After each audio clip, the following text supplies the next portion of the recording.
Hello friends, welcome to defence matrix. तो ये चीज़ हम जानते हैं कि पाकिस्तान द्वारा ये नैरेटिव काफ़ी ज़्यादा पुश किया जा रहा है कि इनका जो Chinese 5th generation fighter platform है J-35A, ये इसी साल आ रहा है, आने वाले कुछ महीनों में। और इनके पायलट्स पिछले कुछ समय से चाइना में ट्रेन हो रहे हैं। तो बेसिकली ये किसी तरीके से प्रूव करने की कोशिश कर रहे हैं कि रियलिटी यही है। बहुत समय से चाइना और पाकिस्तान का कोऑपरेशन चल रहा है और ये फाइटर प्लेटफॉर्म इसी साल पाकिस्तान को दे दिए जाएंगे, वो भी चाइना खुद रिसीव करने से पहले इनको पाकिस्तान को प्रोवाइड कराएगा। पर चाइना की साइड से एक भी कंफर्मेशन नहीं आया है इसके रिगार्ड में।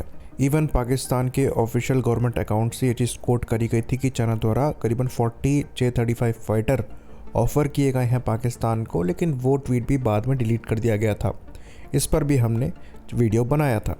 तो अब ये चीज़ प्रूव करने के लिए पाकिस्तानी डिफेंस एंथुजियास्ट द्वारा एक और चीज़ उठा ली गई है। तो चाइनीज़ सोशल मीडिया वीबो में एविक यानी कि aviation industry corporation of China द्वारा ये पोस्ट किया गया है कि buyers praise used ones are all good night. उसके बाद कुछ हैशटैग्स लगाए गए हैं जिसमें J-35A लिखा गया है, 2025 लिखा गया है और एक फ़ोटो पोस्ट करी गई है जो कि पाकिस्तानी पायलट की है। तो इस पर यह कहा जा रहा है कि ये वही पाकिस्तानी पायलट हैं जो कि चाइना में ट्रेन हो रहे हैं J-35 में। और ये वाइडली स्प्रेड करी जा रही है ये कहकर कि पाकिस्तानी पायलट ऑलरेडी ट्रेन हो रहे हैं और इस साल तक ये एयरक्राफ्ट मिल जाएगा। लेकिन जो चाइनीज़ डिफेंस एक्सपर्ट हैं वो इससे अग्री नहीं कर रहे हैं। उनका ये कहना है कि यहाँ पर जो पायलट की फ़ोटो लगाई गई है ये J-35 की नहीं है, ये J-10 की है जो कि ऑलरेडी पाकिस्तान एयरफोर्स के साथ सर्विस में है। तो चाइनीज़ डिफेंस एक्सपर्ट का ये दावा है कि एविक अप फ्रंट आकर ऐसे दावों को नहीं करेगा। यहाँ पर जो स्टेटमेंट लिखा गया है ये काफ़ी जेनरिक स्टेटमेंट है और ये एविक के लिए है, जो कि ये दर्शाता है कि इनके एक्सपोर्टेड एयरक्राफ्ट से कस्टमर जो हैं वो काफ़ी सेटिस्फाइड हैं। बेसिकली एविक के अंतर्गत ही आपके शेंगयांग एयरक्राफ्ट कॉरपोरेशन और चेंगडू एयरक्राफ्ट कॉरपोरेशन आते हैं। बाकी चाइनीज़ डिफेंस एक्सपर्ट का यहाँ तक कहना है कि अभी इस प्लेटफॉर्म के जो ट्रायल्स और टेस्टिंग है उसी का सिलसिला चल रहा है और अभी ये खुद चाइनीज़ एयरफोर्स की सर्विस में जाने लायक भी नहीं हुए हैं और चाइना अपने से पहले ही पाकिस्तान को ये प्रोवाइड नहीं कराएगा, क्योंकि इस बार ये प्लेटफॉर्म चाइना खुद अपनी सर्विस में इंडक्ट करने वाला है, जो केस JF-17 के साथ नहीं था। तो अगर बहुत ज़्यादा जल्दी भी करी जाती है इन एयरक्राफ्ट की डिलीवरीज़ में तो ये अगले साल से पहले नहीं आ पाएंगे। और ये तब की बात है जब बहुत ज़्यादा जल्दी करी जा रही है, वरना आइडियली यहाँ पर कम से कम 2 साल के आसपास लगना चाहिए।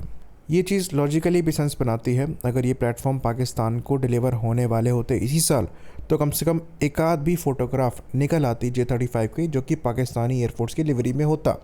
ये चीज़ JF-17 के प्रोडक्शन के साथ भी हुई है, J-10 के साथ भी हुई है। डिलीवरी के कुछ महीनों पहले ही एयरक्राफ्ट को स्पॉट कर लिया जाता है, पर ऐसा कुछ J-35 के साथ नहीं देखा गया है।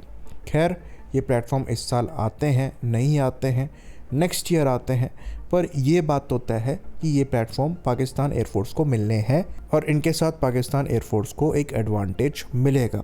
तो लोअर रडार क्रॉस सेक्शन का एक एडवांटेज है, डिलेड डिटेक्शन आपके अगेंस्ट में प्ले आउट करता है। साथ में इस प्लेटफॉर्म में बेटर चाइनीज़ मिसाइल्स भी हैं, जैसे कि PL-15 हो गई। तो ये एक ख़तरा बन जाता है इंडियन एयरफोर्स के लिए और खाली डिफेंसिव पोस्चर में आप इसको काउंटर नहीं कर सकते। ज़्यादातर एक्सपर्ट्स यही सजेस्ट करते हैं कि हमें कोई 5th जनरेशन फाइटर प्लेटफॉर्म लेने की रिक्वायरमेंट नहीं है, हम एयर डिफेंस सिस्टम्स और स्टेल्थ डिटेक्शन रडार से काम चला सकते हैं। तो स्टेल्थ डिटेक्शन रडार भी, जो कि वेरी हाई फ्रिक्वेंसी के रडार होते हैं, उनकी लिमिटेशंस होती हैं। ये स्टेल्थ डिटेक्ट तो कर सकते हैं पर रेजोल्यूशन इतना पुअर होता है कि मिसाइल गाइड नहीं कर सकते।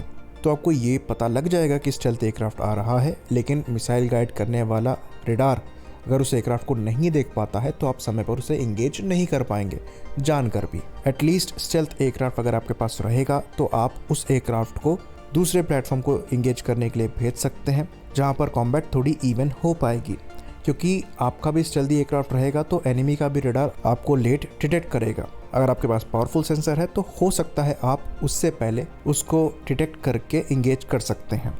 तो एक 5th जनरेशन प्लेटफॉर्म आपको इवन फाइट करने का मौका देगा। तो डेफिनेटली S-400 एक रेंज पर स्टेल्थ एयरक्राफ्ट को देख सकता है, पर वो रेंज काफ़ी क्लोज है S-400 की मैक्सिमम एंगेजमेंट रेंज से। तो अगर स्टेल्थ एयरक्राफ्ट इतना क्लोज आ गया तो वो अपने स्टैंड ऑफ वेपन्स को यूज़ करते हुए एयर डिफेंस सिस्टम्स को भी टारगेट कर सकता है, जो मेन टास्क J-35 का होगा, क्योंकि ऑपरेशन सिंदूर के दौरान ये तो नज़र आ गया कि इनके जो 4 और 4.5 जन प्लेटफॉर्म्स हैं वो ये काम नहीं कर सकते। कोशिश यहाँ पर करी गई पर नहीं कर पाए, पर J-35 इस मामले में डेफिनेटली उनसे बड़ा थ्रेट होगा। तो अगर पाकिस्तान के पास 5th जनरेशन फाइटर प्लेटफॉर्म आ रहे हैं तो डेफिनेटली आपको इन प्लेटफॉर्म की रिक्वायरमेंट होगी अगर आप फाइट को इवन रखना चाहते हैं।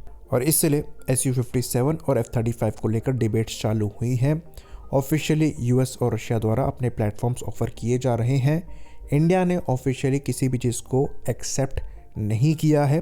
जो डिफेंस सेक्रेटरी है उनसे जब इस पर सवाल पूछा गया ANI पॉडकास्ट में, तो उन्होंने सीधे कह दिया कि इस पर अभी इनफॉर्मल टॉक्स चल रही हैं, यानी कि ये डिस्कशन में तो है पर उन्होंने फर्दर डिटेल्स में चीज़ों को डिस्कस करना अवॉइड किया। और उनके स्टेटमेंट से ऐसा लग रहा था कि वो ज़्यादा डिटेल्स इस मामले में नहीं देना चाहते हैं।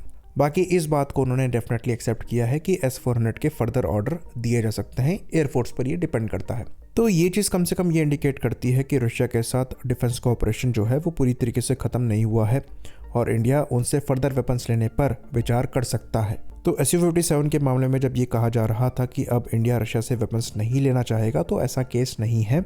हाँ, ये ज़रूर केस हो सकता है कि अगर अमेरिकन ऑफर है तो उसके ऊपर अगर हम रशियन प्लेटफॉर्म चूज करते हैं तो ये शायद यूएस को सही ना लगे। लेकिन चीज़ों को काउंटर बैलेंस करने के भी कई तरीके हैं। अभी कई मेजर डिफेंस चीज जो है ये हम यूएस के साथ कर ही रहे हैं। बाकी यूएस द्वारा जो प्लेटफॉर्म ऑफर किया जा रहा है वो भी काफ़ी कैपेबल है, पर वहाँ भी ये चीज़ देखना होगा कि वो कितनी अथॉरिटी उस प्लेटफॉर्म पर इंडिया को देते हैं, क्योंकि जो इनके यूरोपियन पार्टनर्स हैं, मेनली जो नेटो कंट्रीज़ हैं, उनको बहुत ज़्यादा कंट्रोल F-35 का नहीं दिया गया है। इजराइल यहाँ पर एक एक्सेप्शन है।